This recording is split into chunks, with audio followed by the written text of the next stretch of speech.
a culture industry, which is called by its own the culture industry.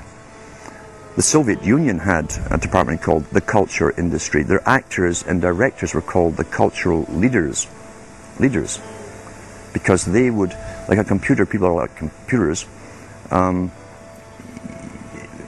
all you have to do is keep giving them new updates every so often, and you can change an entire country or a nation or a block of nations who are all getting the same upgrades at the same time along certain paths.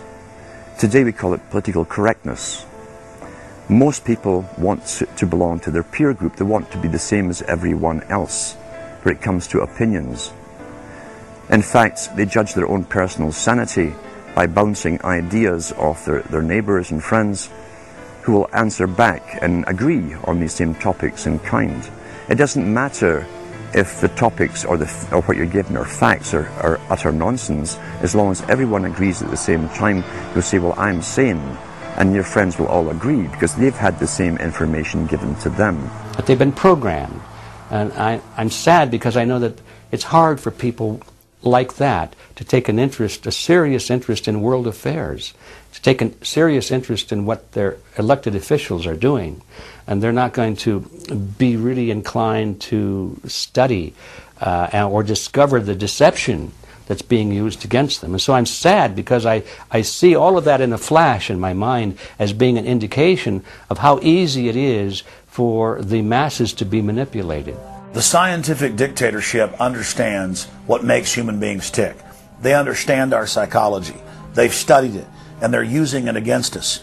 But the minute the public awakens to the fact that there is an agenda to manipulate them, and the second the public realizes that they are being conditioned and controlled, the establishment begins to lose that edge they've got over people. So all I ask viewers to do is to think for themselves and to study public relations, to study advertising, to study propaganda, and to realize how much of it is out there in their daily lives. And then make the decision for yourself.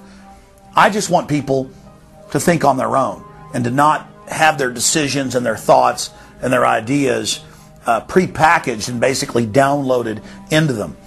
If it's on TV and a famous face says something, then it must be true.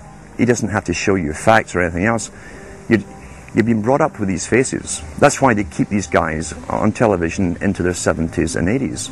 You've grown up with this father figure who's on television every night at 6 o'clock, in your house, in your room, staring right at you, and he's a father figure. Would he tell you a lie? So you naturally never suspect him. And this same man will lead you through new topics. He'll introduce experts on the topics. They'll have a little summary at the end of every talk, and you are now left with the conclusion that's presented to you. You don't arrive at it, it's given to you, and it's good enough for you.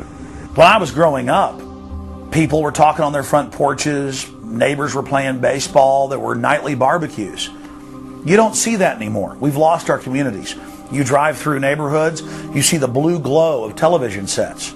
We're losing our humanity. So, if you want to rebel against the globalists, the social engineers, start by turning the TV off a few hours a day and actually getting to know your neighbors. Getting outside that comfort zone, expanding your horizons. By coming together as communities, by getting to know our neighbors, we defeat the social engineers. We're programmed today perfectly, just like machines.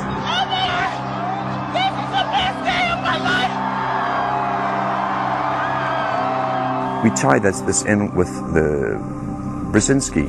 Brzezinski said in 2 Ages. Now this guy was way up with the NSA. He's a master geopolitician. He admits he works in 20, 50-year periods to do with geopolitics in other countries. But he said himself, the public will shortly be unable to think or reason for themselves.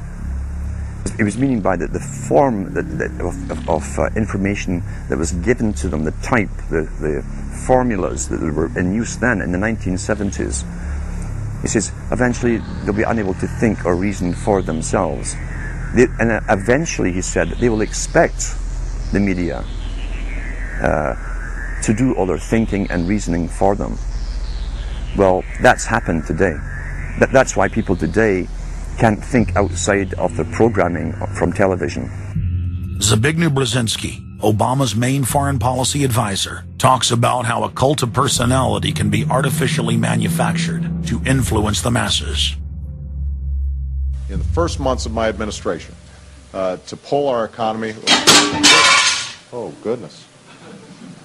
Sorry about that, guys. To pull our economy back from the brink, including the largest and most sweeping economic recovery plan in our nation's history. We're gullible, but we're also willingly gullible. We want a human being, a big daddy, to come along and make everything right for us. And as long as we believe that, we'll always basically get shafted.